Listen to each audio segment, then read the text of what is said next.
10, 9, 8, 7, 6, 5, 4, 3, 2, 1.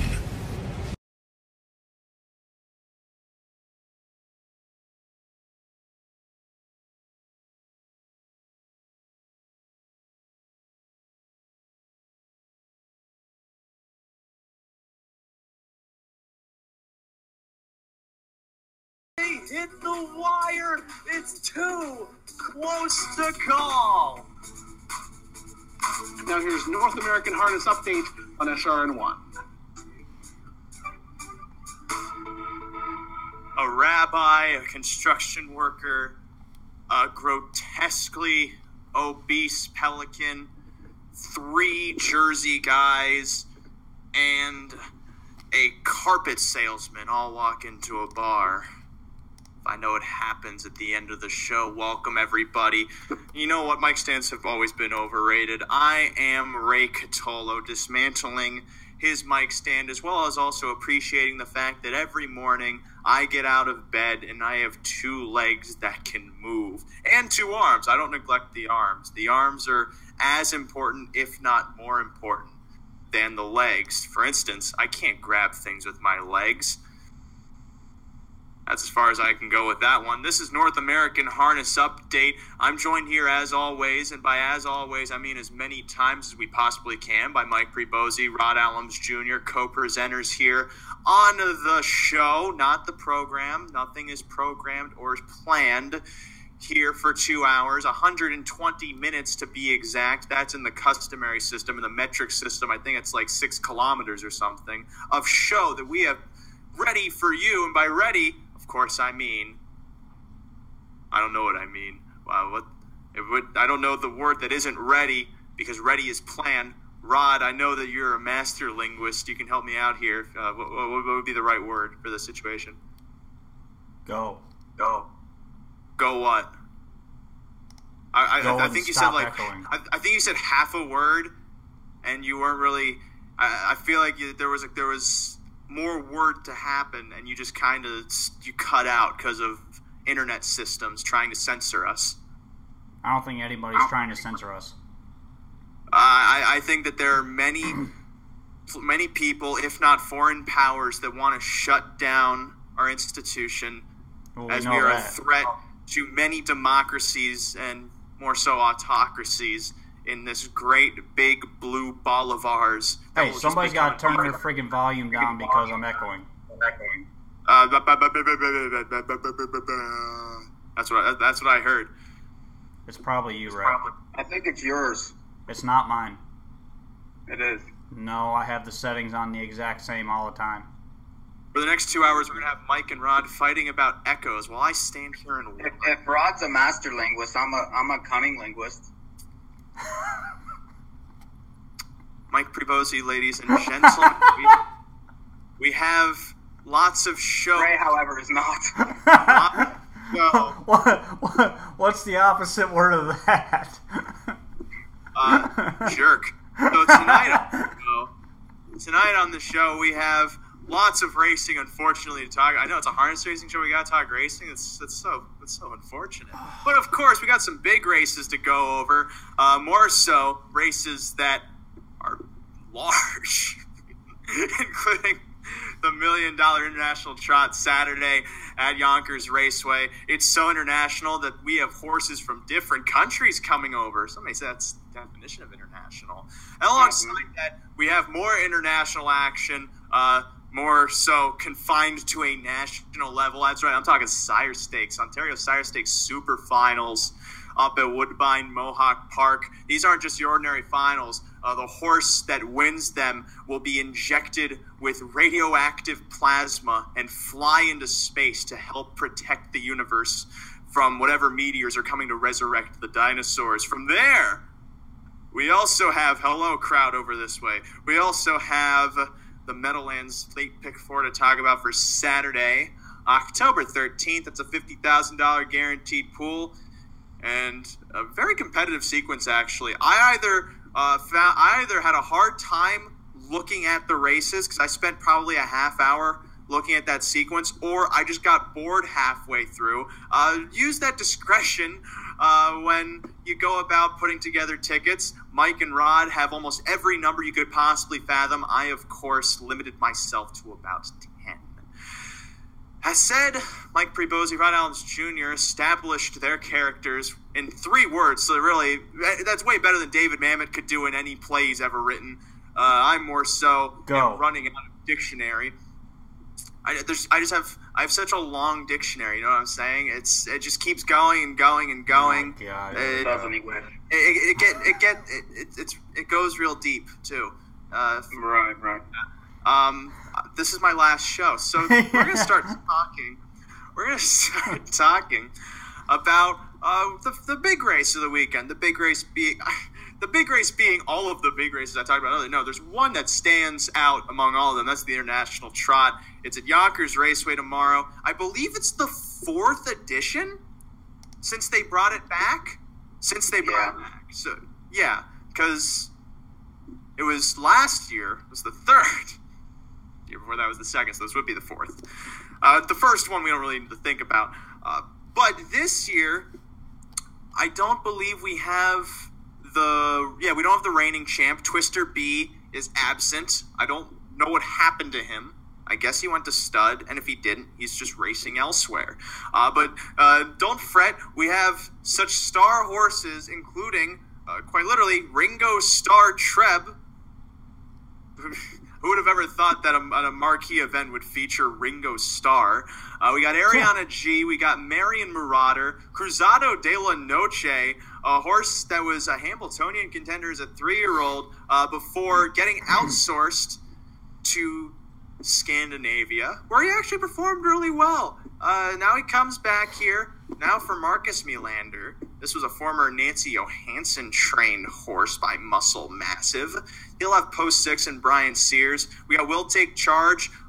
He's one that seemed to be towards the top of the free-for-all trotting division, but at this point, I don't think there is a top to the free-for-all trotting division. We'll probably see the leader defined this weekend, if you ask me, and I don't know if you are. And of course, we have some other ones. Lionel was in this race last year. Slide So Easy was not, and that name just makes me very uncomfortable for some reason.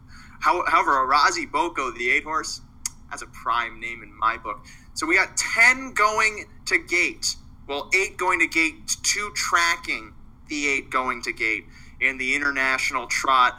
But both of you guys, what I'm trying to figure out is, how does Marion Marauder lose? He could easily lose this race.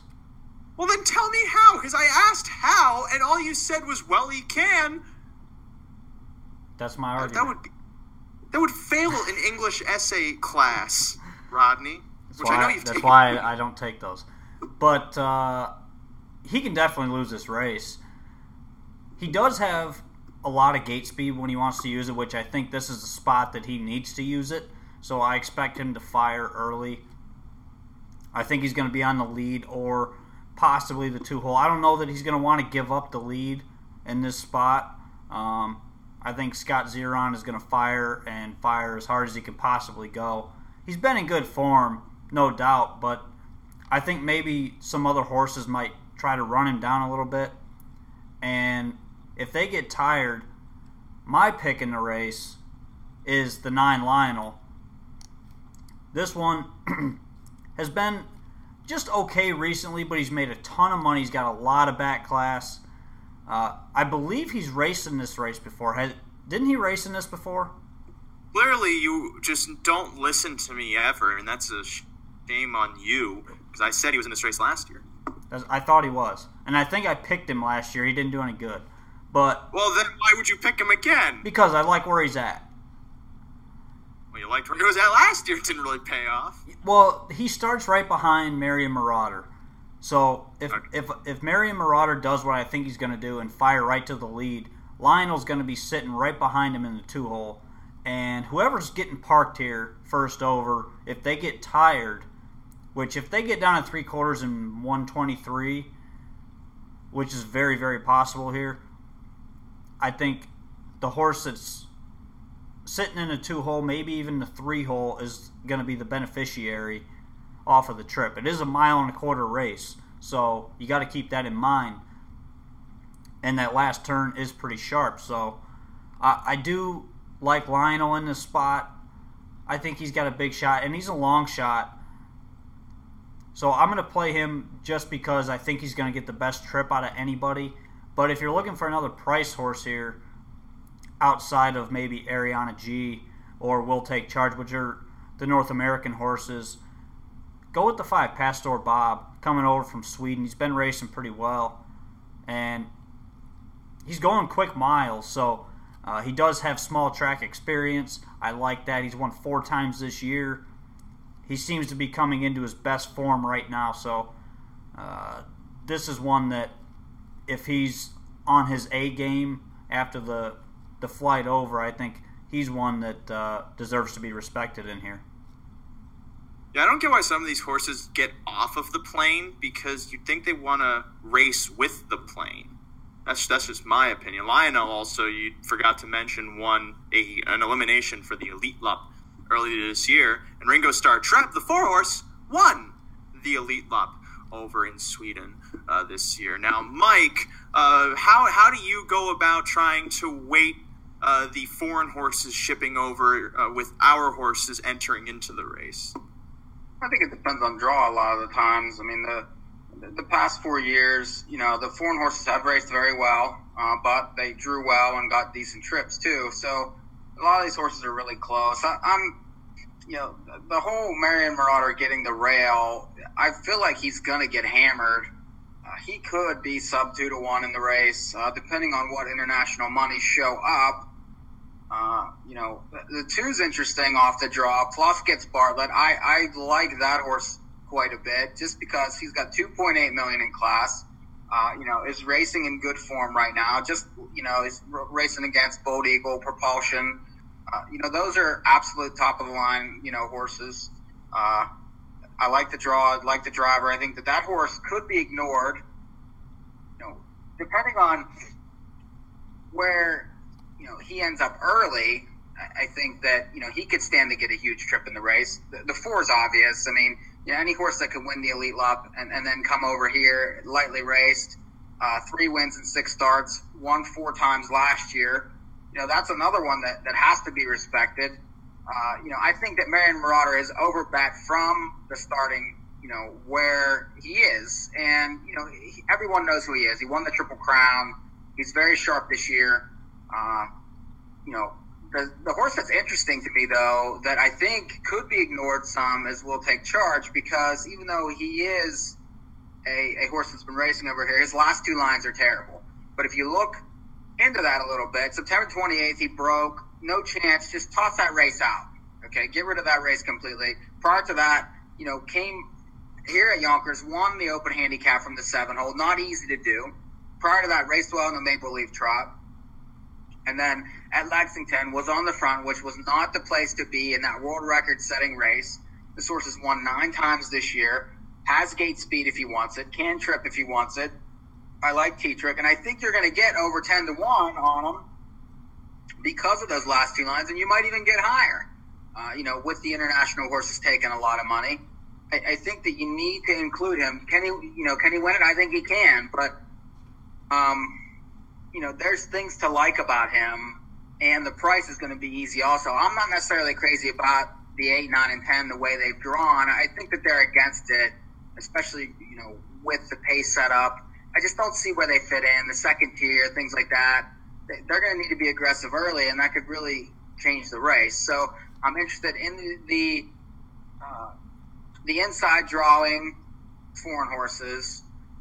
Depending on what the price Marion is, could be a play against, and the 7. So that's my take on the race.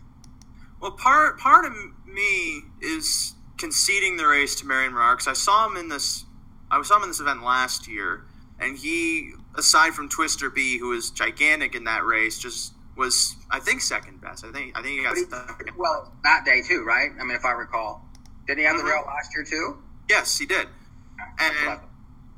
And now that he's back in that situation, But when he's back in that situation, I don't necessarily know if any of these other horses are up to par. Will Take Charge, the post is definitely a concern.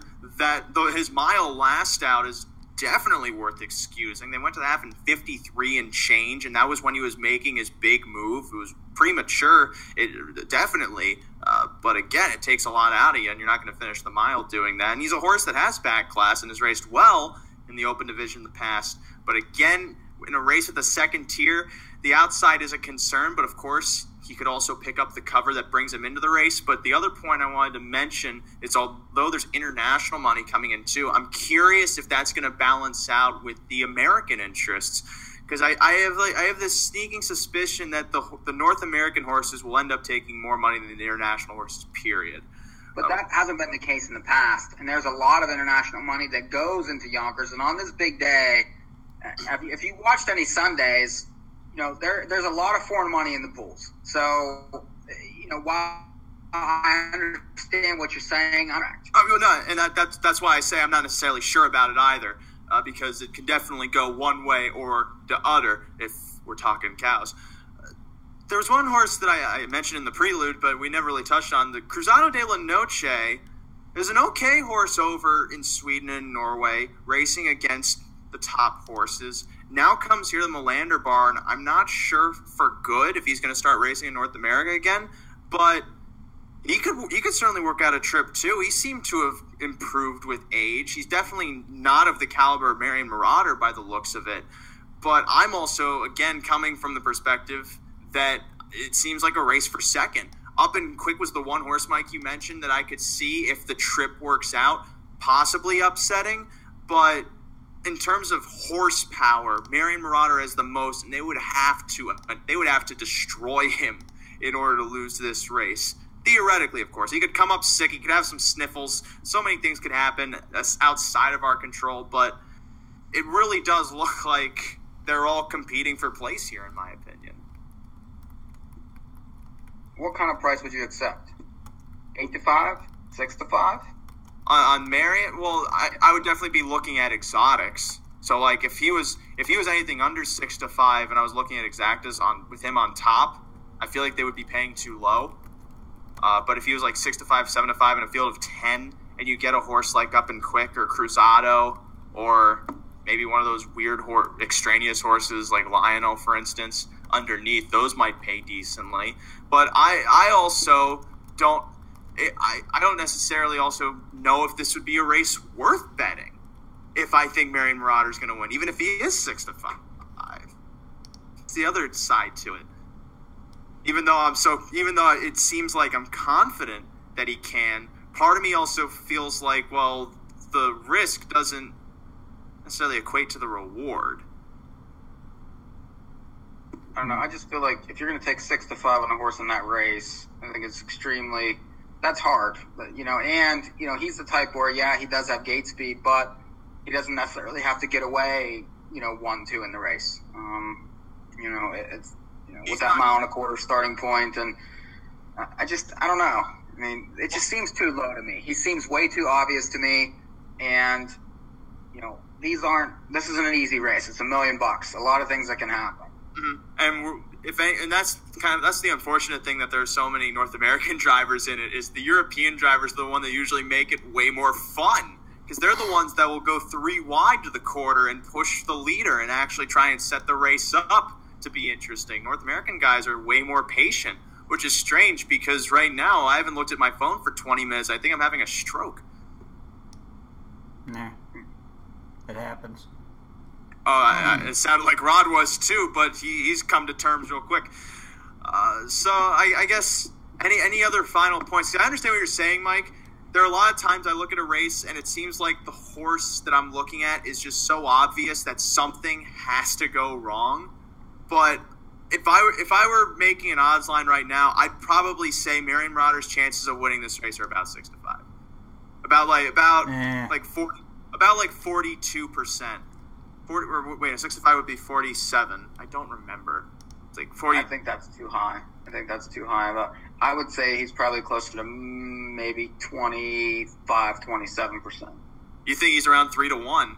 Yeah, I do. Yeah. Just because it's a tough field, it's a big money, and, he's going to be – it's just not an easy race. No horse is that heavily favored to win. These are tough horses, tough races. Probably the toughest race that he's seen all year. So he has an advantage because of the draw. If he was drawn in the 6th hole, what would you think he would be? I know he's not, but I'm just saying. I feel like he wouldn't be as strong a favorite if... No. You're talking about his chances? His chances would probably... I think they'd go down to maybe like 8-5, 9-5. Because here's the thing with Marion. Marion's a horse that's much better grinding than he is leading. There's no way he's leading this race. He's going to let someone else do the work for him because he needs a horse prompting him gain ground. He's never been an on the lead horse. You look back to his race in the Stanley Dancer as a 3-year-old, and he was just not as strong as he was on Hambletonian Day when he had to go first over and collar a leader. So the race is probably going to set up where he's going to sit off of it. He doesn't have to exert much energy. And even if he had a different post, he would just sit on the flow. And then the question then is, well, then who leads the flow? Does the flow move? And in a race like this, it might actually be better to be in the flow. So that's why I said with a horse like Will Take Charge, if he's around like 10 or 11-1, that's not necessarily out of the realm of possibility. But that's the same for Cruzado de la Noche because he has that outside post. He could certainly be parked, but with cover, and that's not necessarily a bad thing going a mile and a quarter. Yeah. Right, Rod? I mean, the race to me is just it just, I don't know. I see a lot of speed here. So, if... I do, because they're not going to let Marion Marauder get away on the front to soft fractions. They're just not going to do it. He's not going to be on the lead. Yes, he is. No, he's not. Yes, he is. This is $1 million race. He's going 27 flat to the quarter, 55 if he has to the half. There's no way he won't be on the front end. He's not a horse to race on the lead. I'll bet you he's on the lead tomorrow. From the rail, he doesn't have a choice. He has to fire. If he doesn't, if he doesn't go to the lead, he's stuck on the rail, and he's not doing that with that horse. But again, he's if anything, he's leaving to get a pocket. That's my point. No.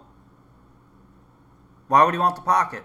Behind who? Because he gets lazy on the lead. I've seen this horse race for 4 years. Okay?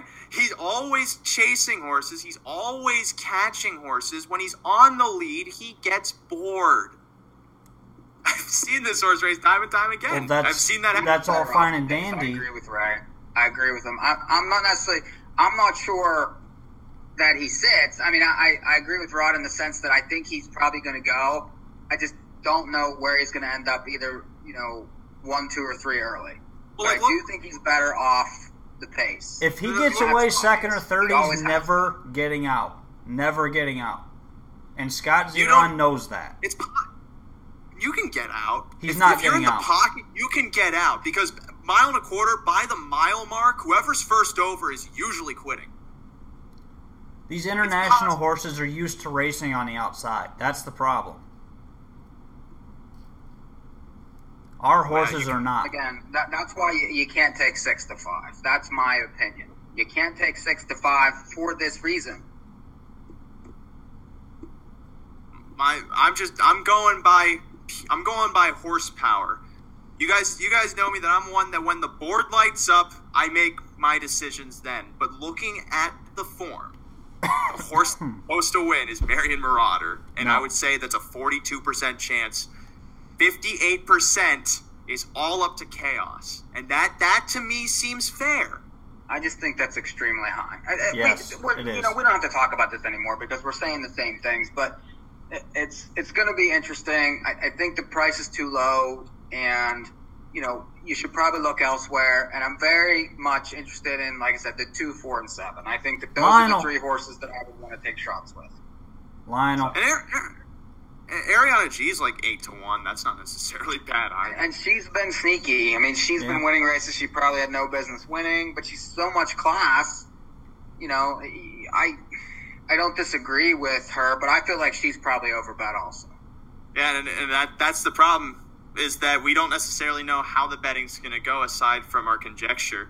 Because I could be talking about Marion Marauder, but he could end up being 4-5, and I'll hate him then, because I don't want to bet a 4-5 shot. And that's sometimes how you got to look at this game. But definitely Marion Marauder's the one to beat. The race can go to chaos if it so wants to, or if Xeron so wants it to. That's the International Trot from Yonkers Raceway, $1 million. We have other races to talk about this evening, including Superfinals. There's 8 Superfinals for the Ontario Sire Stakes up at Woodbine Mohawk Park tomorrow evening, Saturday, October 13th, all of which are $280,000? $225,000. $225,000, all the program's taking a hit. The program's still alive and thriving. What are you talking about, Ray?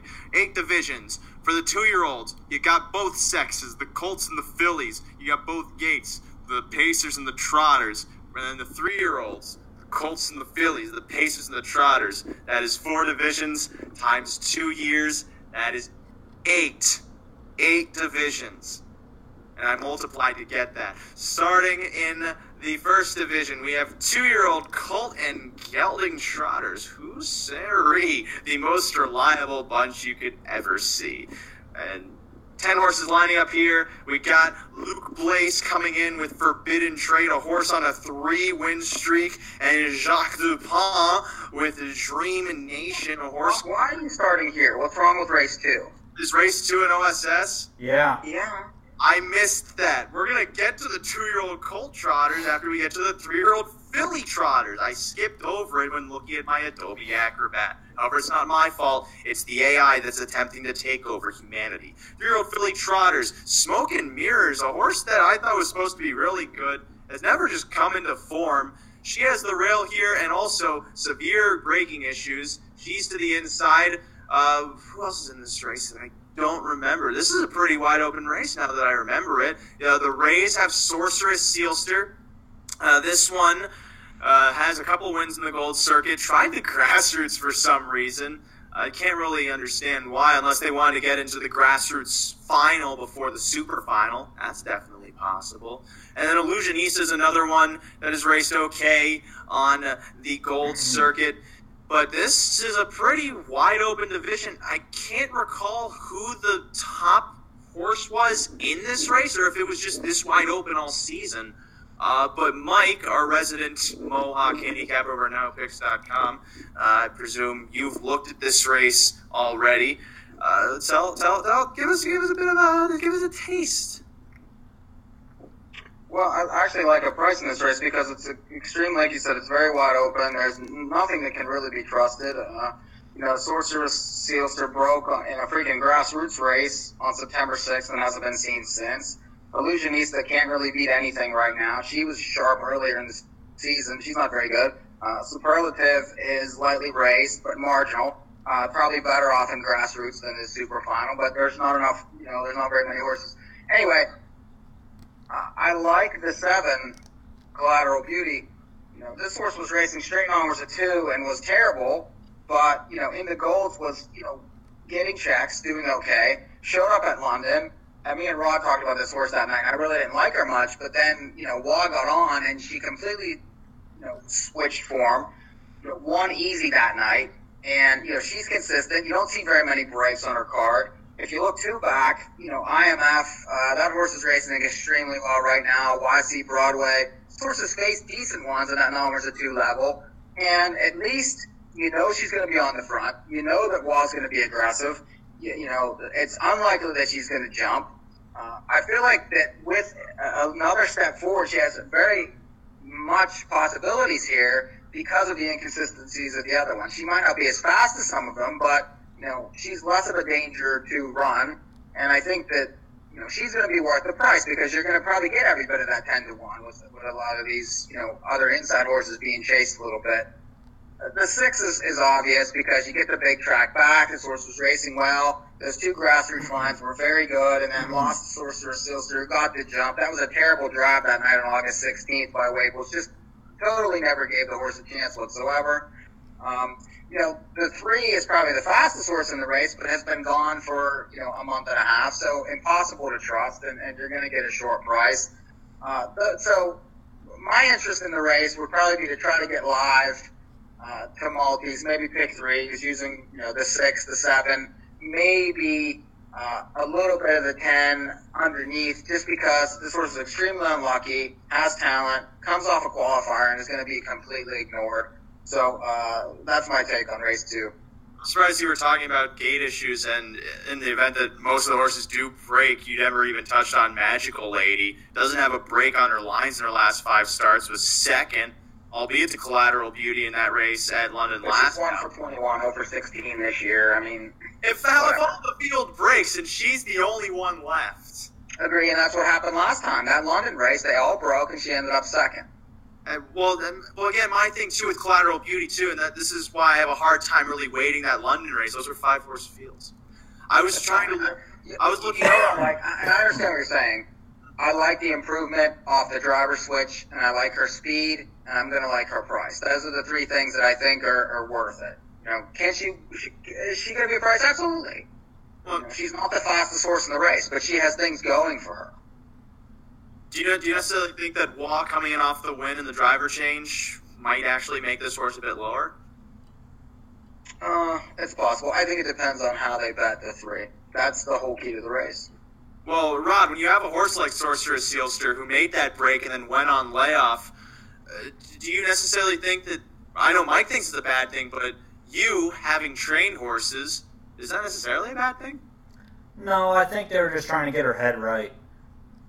To me, they ducked her the start before that in the big stake race against Manchego in Atlanta.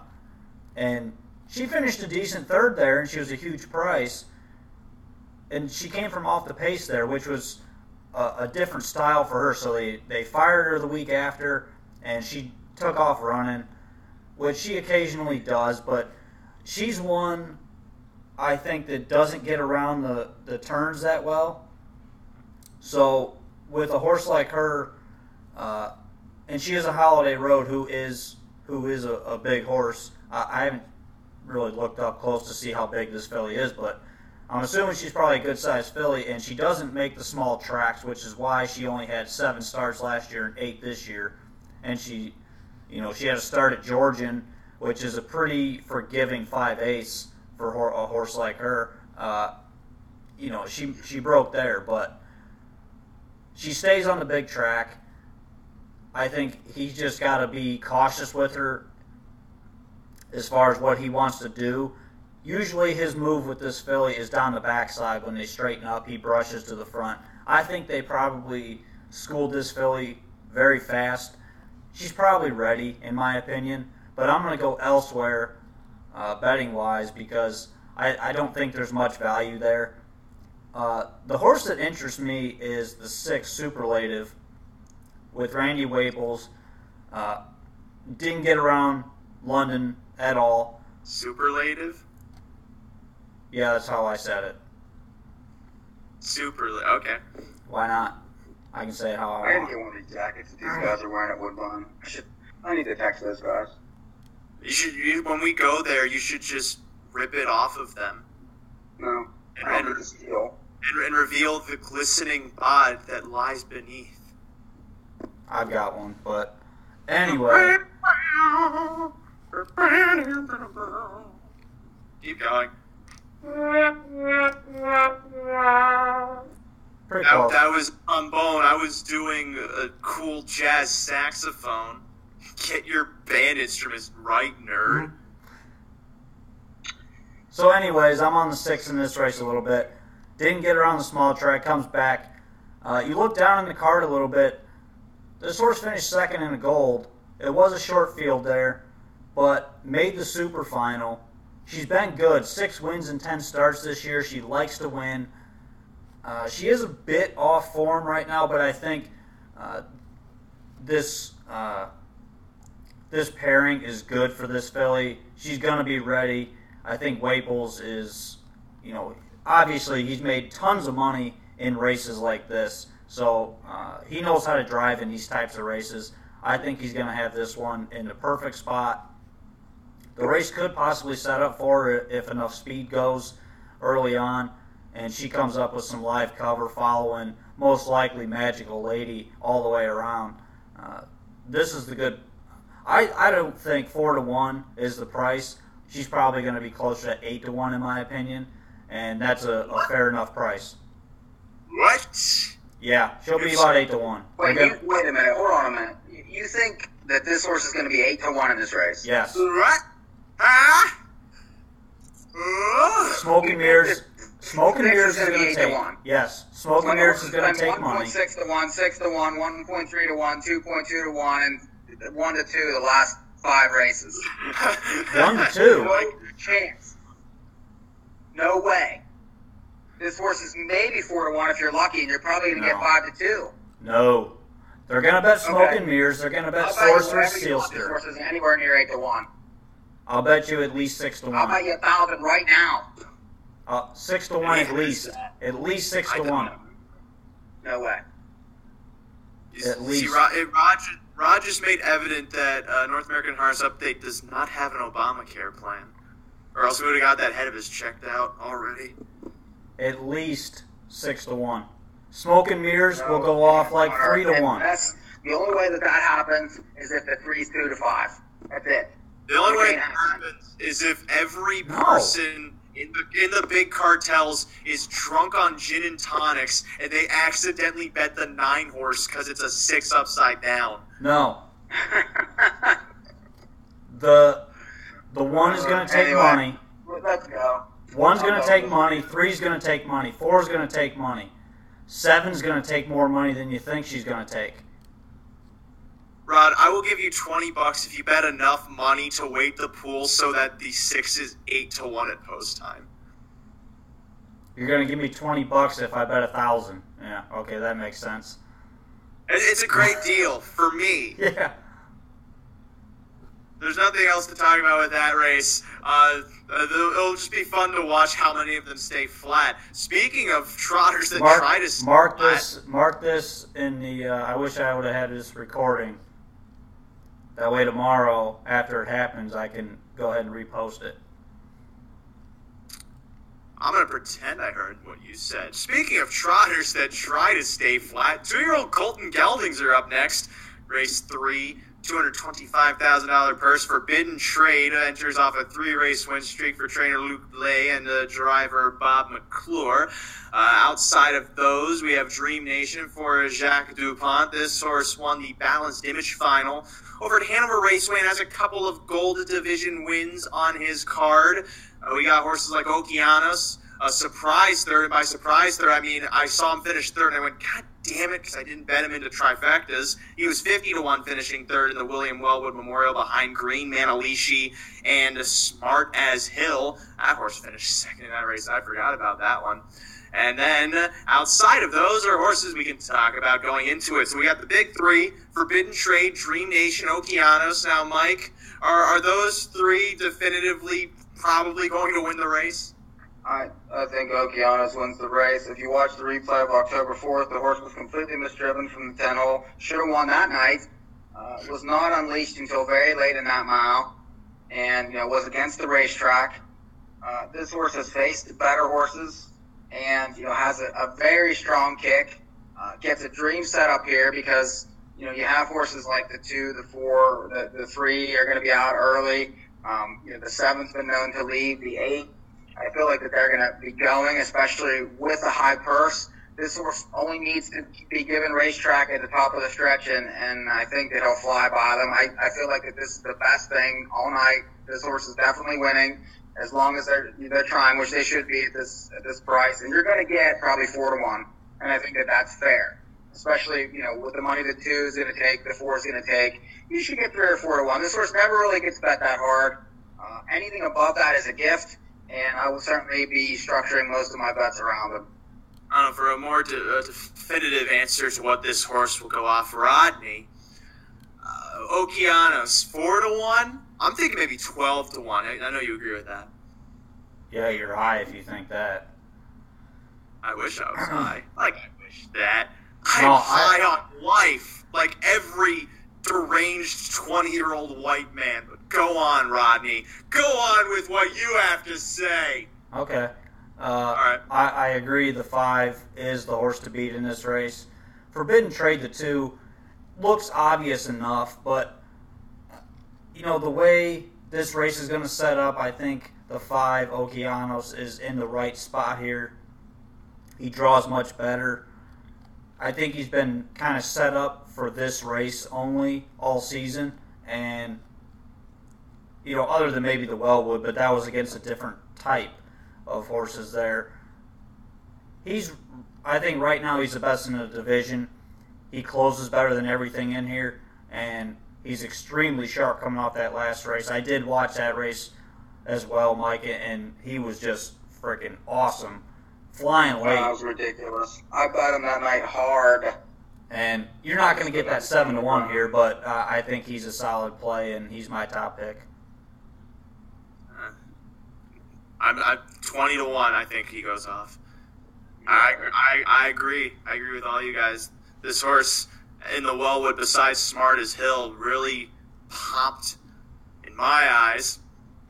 And that last race in particular from Post 10, I don't necessarily think it was a case of misdriven. I think it was more so because they went out fast. So what Mayotte, or as some people call him, Mayotte, probably just didn't try to leave the gate, floated away, got dragged into the mix because that's a typical Mayotte move.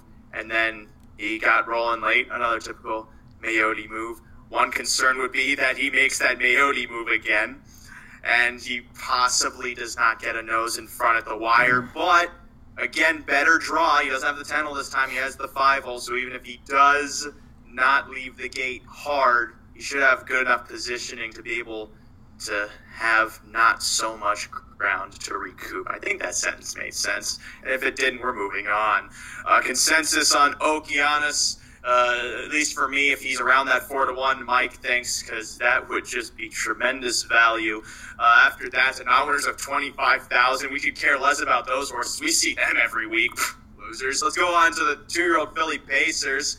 We got Quebec Blue Chip. This filly won the Battle of the Bells over at Grand River earlier this year, but is entering off of 2 losses. Something's not going right for this horse, who's also won the Eternal Damnation, a division of that, and the Champlain.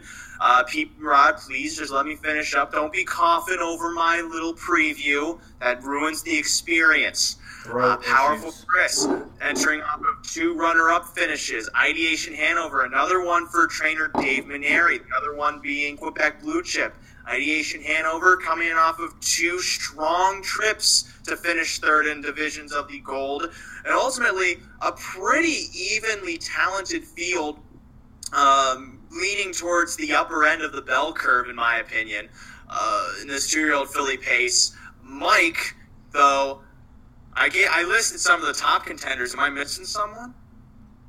I like the 8 quite a bit better. Singles really good right now. Last 2 have been exceptional. Tripped out a little bit there on September 28th to beat Powerful Chris, but still kicked home very well to win at 19-1, and then backed it up with the next week with a 7-hole, crush drop from the back with a huge rally, kicked 27-1, and really never looked like a loser. This horse is extremely good right now, and again, I think you're going to get a price because a lot of these inside horses are going to be bet. The 4 has had tough trips, but has lost on the square the last 2 weeks to the 8. Ideation Hanover. This horse is just okay for me. Had no chance to back. That was that goofy race where they all kind of came together, and there was impeding and Cafe Society kind of got away from everything and got a win at 20-1 because it avoided trouble. Last time, was first up, no shot. But I just don't feel like that he's or she's as good as the 4 and the 8 right now. I just feel like that those are the 2 best horses. If you're looking for a long shot, the 9 is third back.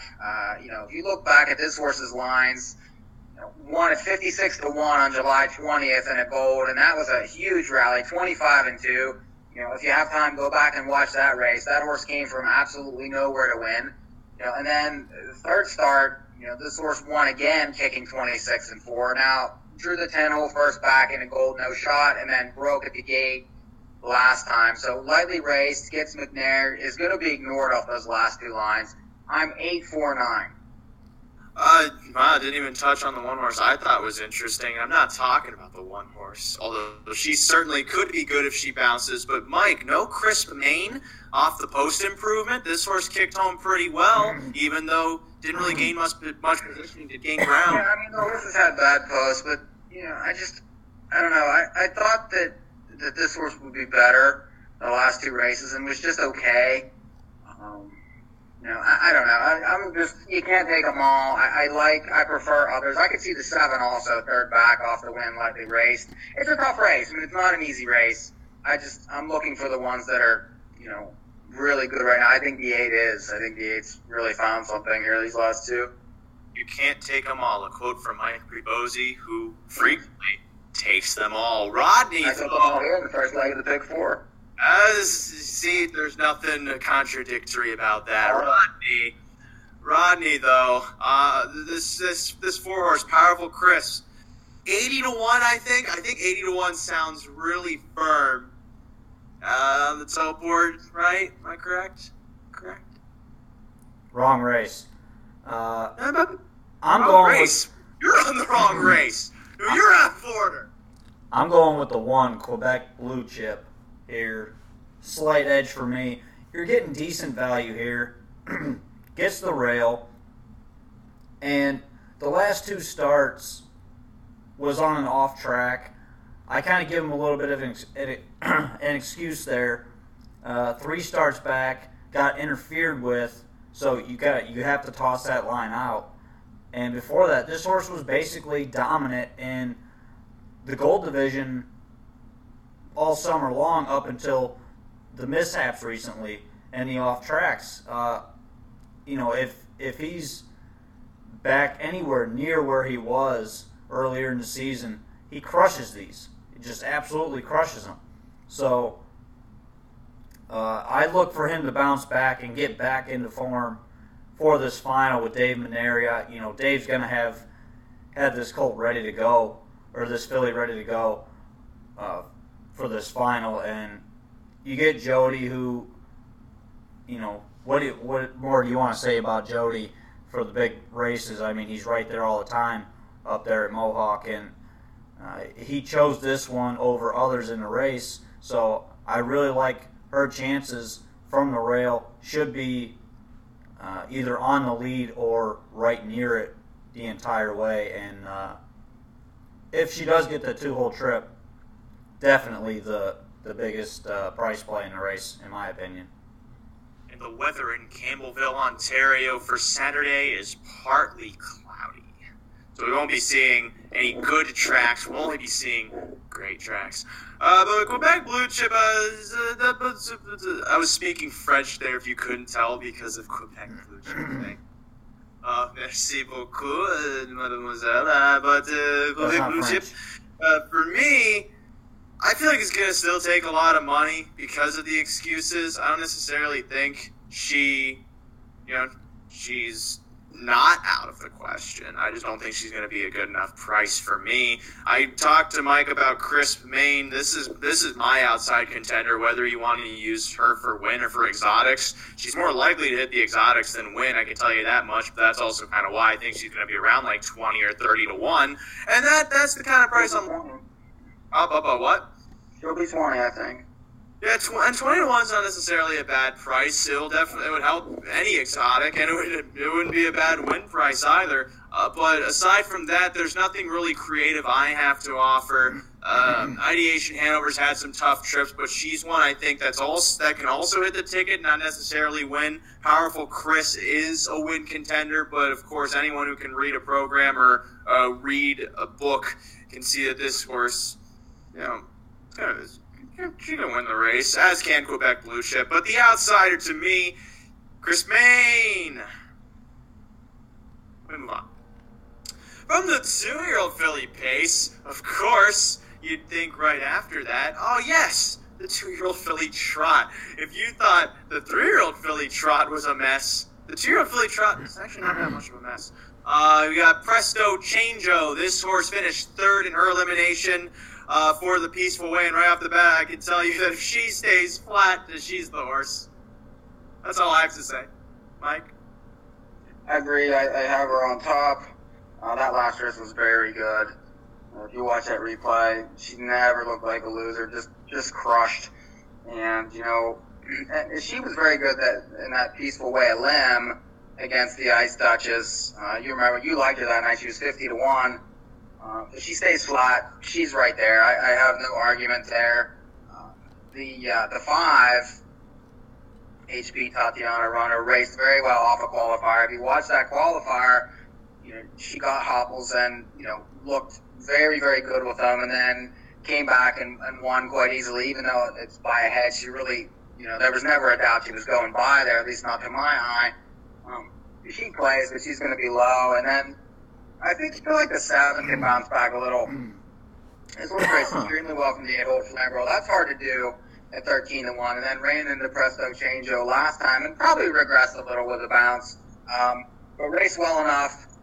And, with 3-1 in that race, you're going to get a lot bigger price here, probably 10-1 or higher. I think worth a use underneath. So it looks a little chalky here, 2-5-7. Tommy, Can You Hear Me has been a bit of a surprise, seeing as she upset when everyone else just could not win in that division of the Champlain. And then she's come back to actually be kind of good. And she's won more divisions of Grand Circuit races. She's made finals of Grand Circuit races. She made the Peaceful Way. But she broke at the start, and then she didn't finish the race. And I'm Patrick Warburton now. Nice to meet you. But outside of that, HP Titanium Rod, she added the hobbles, and she won the race. But second time hobbles could definitely help her stay flat like they did the first time. But like you said, Mike, too low of a price. I'd rather take the risk on Presto Changeo and hope that Rocky the Flying Swirl comes in at some point to make this reference make sense. But no, ultimately, she has a better late kick. She draws well, but what's kind of a blessing in disguise is because she breaks, we can get a better price. Downside, sometimes those blessings are actually curses, and I am talking specifically about all my children. Rodney, you have not touched on anything. I'm worried that you might have become incapacitated. No, not yet, but you look it. I do like the 2, Presto Changeo, the 5, HP. Sorry, I can't really talk tonight. I'm just getting my voice back. I'm just getting my voice back, so that's why I'm a little off tonight. The 5 makes sense here. Second time with hobbles on, off of that nice win. Definite player here, but the price, like Mike said, is going to be a little bit short. And then, I don't mind the 7 here. Tammy, Can You Hear Me? This one with Chris Christoforou and Dustin Jones training, I think is going to be ready for this race. And actually, I thought the horse had a little bit of a shot in that Peaceful Way elimination. Just kind of sat there on the rail and didn't do too much. So I was a little disappointed there, but then came back into the golds and has been good. So I'm going to go ahead and throw that one on.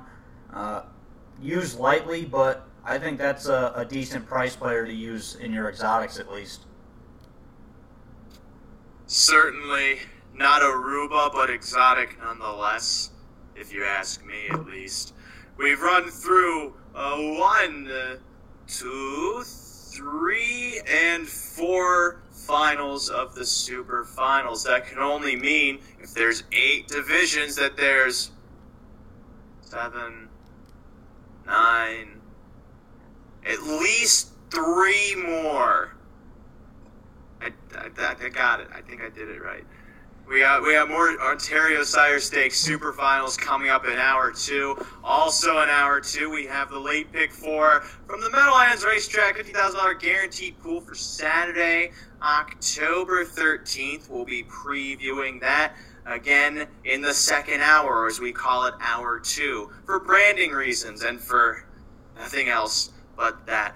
We're going to take a timeout when we come back here on North American Harness Update. Again, Ontario Sire Stakes Gold Super Finals and the late pick 4 from the Meadowlands Racetrack. All that and more here on your video screens, as well as live on the air over 20th Century SRN1. It's break time. Come back in a few minutes. Hi, my name is Ray Catull, and you may know me from the such projects as... You may also know me as the host of the internet's favorite harness, North American Harness Update, which I host with these two guys, Mike Prebosi and Rod Adams Jr. Every Friday from 9 p.m. Eastern, you can catch us talking harness, handicapping harness, and most importantly, having fun with harness. Can we please get this stuff out of my face? Thank you! North American Harness Update, Fridays from 9 on SRN1. Also download Often Pacing, and using promo code NAHU200K, start your stable with an additional 200,000 coins. You can also catch show archives and racing analysis over at our website, NAHUPicks.com! Oh.